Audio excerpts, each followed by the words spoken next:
Cześć! W tym filmie pokażę Ci, jak dołączyć do wydarzenia online za pośrednictwem Vmix Call, a także jak sterować prezentacją PowerPoint, jeżeli podczas Twojego wystąpienia będziesz ją mieć.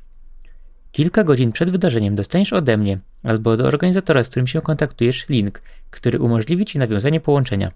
Gdy już będziesz gotowy, kliknij w niego. Najlepiej zrób to co najmniej pół godziny przed planowanym rozpoczęciem wydarzenia, tak żebyśmy mogli na spokojnie przetestować, czy wszystko działa i ewentualnie rozwiązać problemy, które się pojawią. Po kliknięciu w link otworzy się nowa strona w przeglądarce. W tym polu wpisz swoje imię i nazwisko.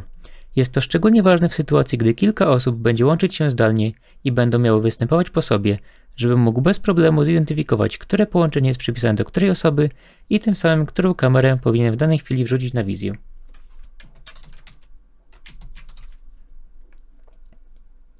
Po kliknięciu Join Call otworzy się okno połączenia. Może pojawić się gdzieś tutaj komunikat z prośbą o udostępnienie kamery i mikrofonu w przeglądarce. Kliknij, że wyrażasz na to zgodę, ponieważ bez tego nie będę Cię widział ani słyszał.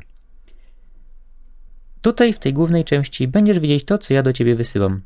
Zazwyczaj będzie to, co idzie na live'a i co widzą wszyscy uczestnicy wydarzenia. Aczkolwiek, gdyby była taka potrzeba, to mam możliwość wysłania Ci tego, co konkretnie będziesz chcieć obserwować. Tutaj w tym małym okienku widzisz podgląd na swoją kamerę. W razie gdy był tutaj czarny prostokąt, to znaczy, że coś z Twoją kamerą jest nie tak. W takiej sytuacji sprawdź, czy kamera jest włączona, czy na tym dolnym pasku ikona kamery świeci się na zielono. A jeżeli wszystko jest ok, no to czy przeglądarka ma zgodę na korzystanie z kamery i czy używa odpowiedniej kamery, bo być może masz ich kilka. W większości przeglądarek gdzieś tutaj przy pasku adresu albo z prawej strony, albo z lewej będzie taka ikona kamery. Po kliknięciu w nią pojawi się właśnie takie okienko. I musisz kliknąć, żeby zezwalać na wykorzystanie kamery. Tu są dodatkowe informacje, jaka kamera, jaki mikrofon jest wykorzystywany teraz przez przeglądarkę do tego połączenia. Dodatkowo jest tutaj opcja zarządzaj i wtedy na przykład w Chromie pojawia się takie ustawienie dodatkowe. Po wejściu tutaj w kamerę, mikrofon możesz wybrać urządzenie, którego chcesz używać jako kamerę. Po wejściu tutaj niżej w mikrofon możesz sobie wybrać, który mikrofon chcesz używać. W każdej przeglądarce będzie trochę inaczej, ale generalnie to jest dość podobne. Gdzieś tu będzie ikonka kamery i trzeba wybrać urządzenie, z którego chcesz korzystać. Jeśli chodzi o ten dolny pasek, to mamy tutaj kilka ikonek. Ta pierwsza włącza lub wyłącza Twoją kamerę. Mam prośbę, żeby Twoja kamera była cały czas włączona, niezależnie od tego, czy aktualnie coś mówisz, czy nie, ponieważ dzięki temu będę widział, czy mamy połączenie, czy może jest jakaś awaria. Ja będę ze swojej strony sterował tym, kiedy Twoja kamera ma się pojawić, a kiedy nie. Tutaj obok masz ikonę mikrofonu. Mikrofon możesz sobie dowolnie włączać i wyłączać. Ja też będę wyłączał go wtedy, gdy występuje jakaś inna osoba.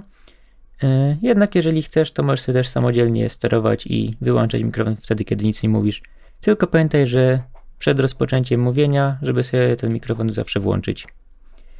Tutaj masz dodatkową ikonę, którą możesz włączyć lub wyłączyć podgląd na tą swoją kamerę.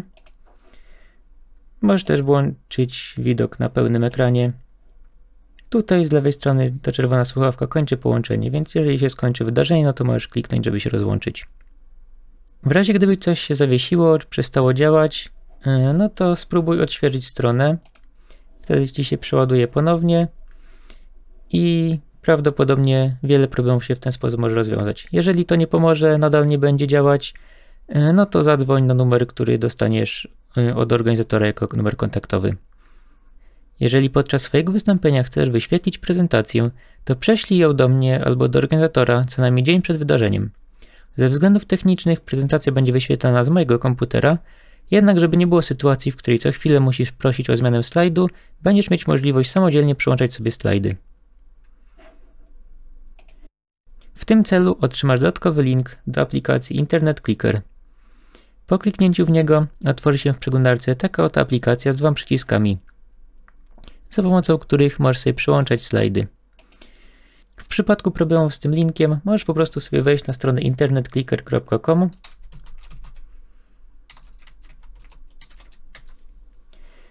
i w tym polu wpisać kod dostępu, który również otrzymasz w mailu.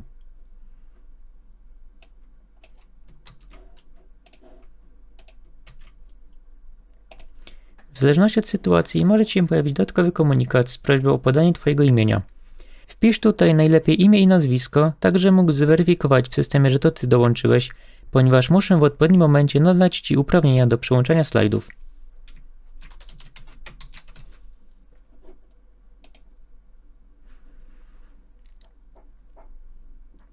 Jeżeli tutaj w górnym rogu wyświetla Ci się taki komunikat, to znaczy, że w tym momencie Twoje kliknięcia nie będą przełączać slajdów.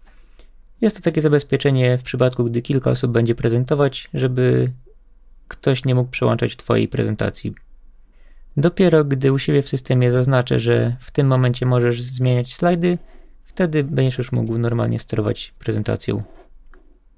Polecam Ci otworzyć tę aplikację na smartfonie i mieć go przed sobą na biurku, dzięki czemu będzie Ci wygodniej sterować prezentacją.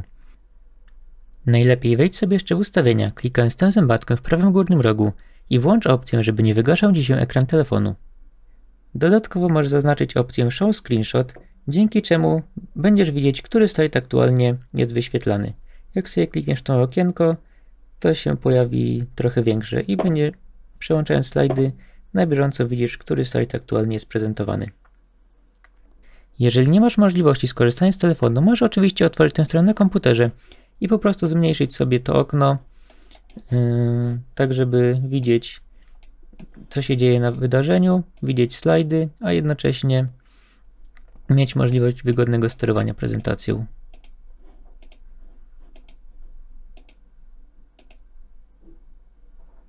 Jeżeli podczas danego wydarzenia będzie przewidziany ściśle określony czas wystąpienia, to mam możliwość wyświetlić Ci w aplikacji Internet Clicker minutnik odliczający czas do końca, co ułatwi Ci kontrolę, ile czasu jeszcze Ci pozostało. Ten minutnik będzie widoczny tutaj w górnej części. Dodatkowo, jeżeli będzie taka potrzeba, to mam też możliwość wysyłania do Ciebie komunikatów, które pojawią się również tutaj na górze aplikacji.